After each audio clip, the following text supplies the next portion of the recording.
سرکار مدینہ صلی اللہ علیہ وآلہ وسلم کے ظاہر جو اتباع ہے، ان کی محبت، ان کا عشق، اور جو شریعت کی یوں سمجھ لیجئے کہ مکمل طور پہ تابعداری اور فرمانبرداری ہے یا پیروکاری ہے، اس پر آپ کاربند بھی رہے اور کاربند بھی کروایا. ایک بات تو ذرا یہ بتائیے کہ ترویج علوم اور ارشاد دین کے سلسلے میں جو آپ رحمۃ اللہ علیہ کی خدمات ہیں اور آپ کی خانقاہ کی جو خدمات ہیں، یعنی ظاہری اور باطنی علوم کے جو مرکز آپ کی خانقاہ بنی، وہ کیسے بنی؟ لیکن اس سے پہلے ایک بات، جو وہ خاتون والا واقعہ وہ بھی بتائیے کہ آپ کی، دیکھیں لاکھوں کی تعداد میں مرید ہیں، لیکن وہی بات ہے کہ سوال کرنے والے نے سوال کر دیا، اب جواب آپ نے کیا دیا خاتون گزرا، یہ بتائیے کہ کیسی نظر ہوگی آپ کی؟ جی بالکل، شاہ سلیمان توسی علیہ الرحمہ جیسا صوفیاء کی نظر ہوتی ہے اپنے وابستگان پر.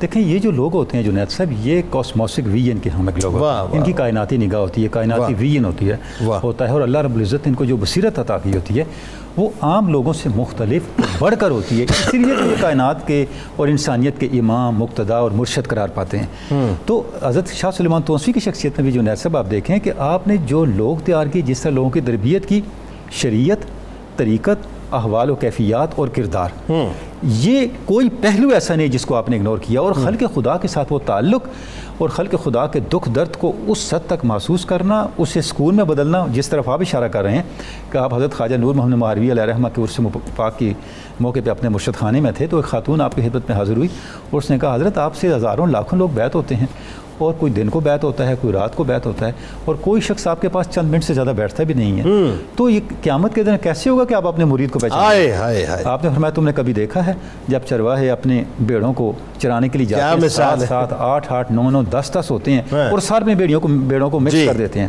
جب رات ہوتی ہے اپنے گھروں کو لوٹتے ہیں، اندھیرا ہوتا ہے، ہر ایک اپنی بیڑوں کو الگ کر لیتا ہے، انہیں کوئی دقت نہیں ہوتی، کیونکہ ان کی نظر ہوتی ہے، انہیں پتہ ہوتا ہے کہ جس کے وہ رکھوالے ہیں ان کو انہوں نے کس طرح سے الگ کرنا، کس طرح پہچاننا. ان کو بھی پتہ ہوتا ہے کہ ہمارا رکھوالا کون ہے، وہ خود بھی نکل کے جو دونوں چیزیں ہیں دونوں. دیکھیں آپ نے مثال ایسی دی، وہ جو اقبال نے کہا نا کہ اگر کوئی شعیب آئے میسر تو شبانی سے کلیمی دھوکہ، تو یہ شبانی کی مثال آپ نے دی.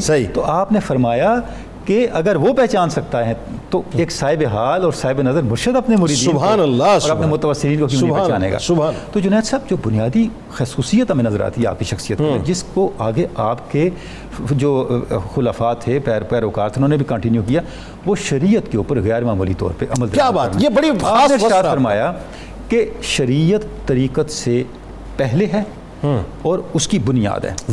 ایک کبیرہ گناہ کسی ولی کو اس کے مقام سے گرا دیتا ہے. کبیرہ گناہ اتنی نحوست رکھتا ہے اور شریعت پر عمل کرنے میں ہی بہتری ہے. ایک ہندو جوگی آپ کی بارگاہ میں آیا، اس نے پوچھا حضرت یہ فقیری اور درویشی افضل ہوتی ہے یا شریعت؟ آپ نے فرمایا شریعت افضل ہوتی ہے. مجھے یہ بتاؤ کبھی کسی فقیر نے کسی صاحب شریعت کو پھانسی پہ لٹکایا؟ کسی عالم کو پھانسی پہ چڑھایا؟ ایسا نہیں ہوا. یہ شریعت کا احترام ہے جس کے احترام میں فقراء بھی پھانسی چڑھ گئے. تو شریعت کا احترام اور تقدس افضل ہے.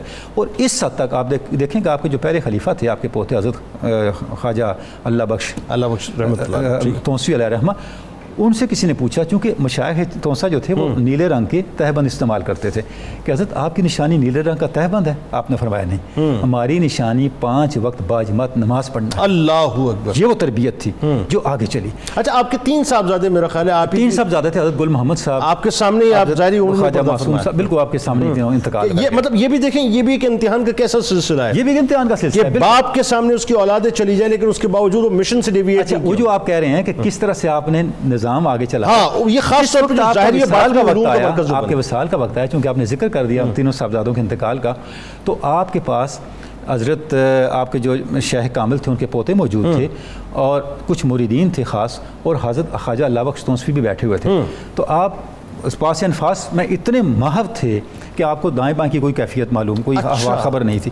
اچانک تھوڑی دیر کے لیے آپ متوجہ ہوئے تو پوچھا یہ کون بیٹھا ہے، اللہ بخش توسوی کی طرف اشارہ کر کے.